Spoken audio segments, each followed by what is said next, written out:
राधे राधे प्यारे भक्तों, आज का ये दिव्य संदेश हर गृहस्थ साधक के लिए अत्यंत उपयोगी है। कई बार हम कहते हैं, हम तो खूब पूजा करते हैं, भगवान के मंदिर जाते हैं, दान भी करते हैं, फिर भी हमारे घर में सुख नहीं है, धन टिकता नहीं, हमारे जीवन में शांति क्यों नहीं। प्यारे भक्तों, शिव महापुराण में बताया गया है कि घर में दुख और दरिद्रता के 7 प्रमुख कारण होते हैं।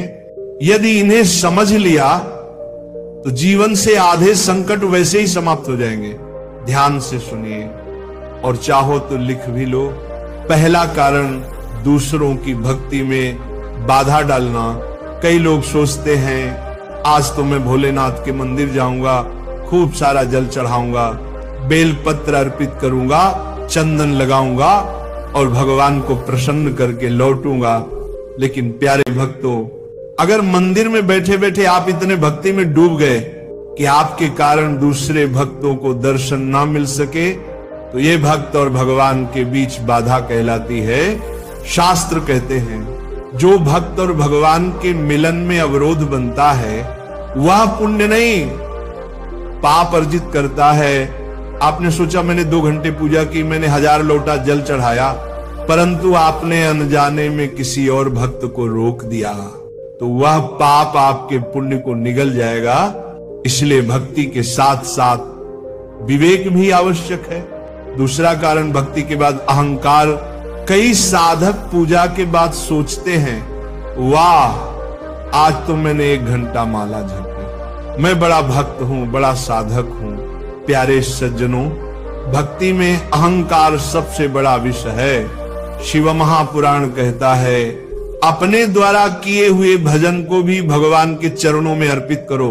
कहो, हे प्रभु मुझ में सामर्थ्य नहीं थी, आपकी कृपा से ही मैं आपका नाम ले पाया। जो अपने भजन का श्रेय खुद को देता है, उसके घर में दरिद्रता और शांति का अभाव आ जाता है। तीसरा कारण, किसी को रुला देना। भजन किया, पूजा की, दान दिया, पर यदि आपके शब्दों से किसी के नेत्रों में आंसू आ गए तो समझो आपका किया हुआ सारा पुण्य नष्ट हो गया। शास्त्र कहते हैं, 1000 दीपक जलाने से बड़ा पुण्य है अगर तुम किसी एक व्यक्ति के चेहरे पर मुस्कान ला सको। अगर तुम्हारे कारण किसी के जीवन में रोशनी आई तो वही सबसे बड़ा भजन है, वही सच्चा धर्म है। चौथा कारण, गलत पात्र को दान। दान बहुत बड़ा पुण्य है, परंतु दान विवेक से होना चाहिए। अगर आपने ऐसा व्यक्ति चुना जिसने आपके दे धन से पाप का कार्य किया तो उसका पाप भी आपको लगेगा। इसलिए शिव महापुराण कहता है, दान देने से पहले पात्र को परखो। दान वही सच्चा है जो सदाचार और सत्प्रयोजन में लगे। 5वां कारण, गलत मंत्र उच्चारण।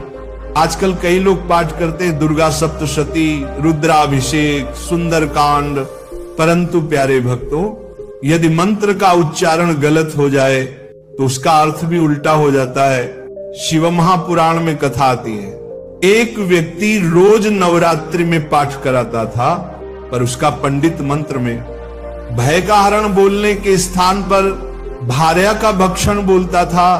परिणाम, हर बार उसकी पत्नी का निधन हो जाता था। इसलिए याद रखो, अगर सही उच्चारण नहीं आता तो नम्रता से भगवान से कहो, हे प्रभु मैं अज्ञानी हूं, बस अपने प्रेम को अर्पित करता हूं।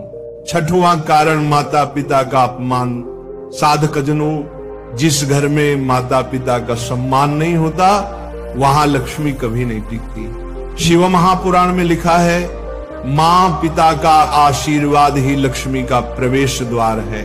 अगर घर में बुजुर्गों की अनदेखी होती है, उनकी बातों का अपमान होता है, तो भगवान शिव भी उस घर से मुख मोड़ लेते हैं।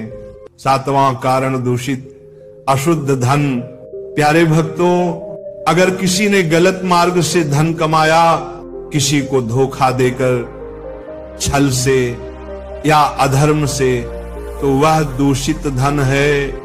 ऐसा धन घर की शांति, सुख और प्रेम को जला देता है। धन केवल शरीर का पालन करे, आत्मा को नहीं डुबोए। गलत कमाई से आया रुपया सभी शुभ कर्मों को निष्फल कर देता है।